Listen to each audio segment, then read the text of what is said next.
তে গিয়ে নিজের গিন্নিকে সুখ দিবেন কিভাবে, এই চিন্তায় চিন্তিত হয়ে আছেন। প্রিয় বন্ধুরা, আমার ভিডিওটা যেহেতু আপনি দেখছেন, যদি আপনার এই সমস্যা থাকে তাহলে চিন্তার কোনো কারণ নাই ইনশাআল্লাহ। আপনাদের জন্য দুইটি প্রোডাক্ট নিয়ে আমি উপস্থিত হয়েছি। যে সমস্ত যুবক ভাইরা বিবাহ করেছেন বা যারা বিয়ে করবেন, বিবাহ করতে ভয় পাচ্ছেন, তাদের জন্য আজকের ভিডিওটি অত্যন্ত গুরুত্বপূর্ণ।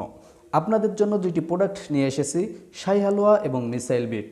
এই দুইটি প্রোডাক্ট যদি আপনি সেবন করেন, ইনশাআল্লাহ আপনার দ্রুত বীর্যপাত বন্ধ করবে, সহবাসের সময় বৃদ্ধি করবে, কাম শিথিলতা দূর করবে, আপনার সেক্স হরমোন বৃদ্ধি করবে এবং যৌন জীবনকে ধরে রাখবে স্থায়ীভাবে ইনশাআল্লাহ। তাই যে সমস্ত যুবক ভাইরা দ্রুত বীর্যপাতের সমস্যা নিয়ে ভুগতেছেন, বীর্য পাতলা নিয়ে কষ্টে আছেন, স্ত্রীকে পরিপূর্ণভাবে সময় দিতে পারছেন না, তাদেরকে বলবো ভয়ের কোনো কারণ নাই। ইনশাআল্লাহ আমাদের এই দুইটি প্রোডাক্টই আপনার জন্য সুখের কারণ হয়ে দাঁড়াবে ইনশাআল্লাহ। তাই যারা এই ভয়গুলো করছেন তারা দেরি না করে এখনই আমাদের স্ক্রিনে দেওয়া নাম্বারটি আপনার মোবাইল ফোনে উঠান এবং অর্ডার করে ফেলুন আমাদের এই শাহী হালুয়া এবং মিসাইল বিটের কম্বো প্যাকেজটি।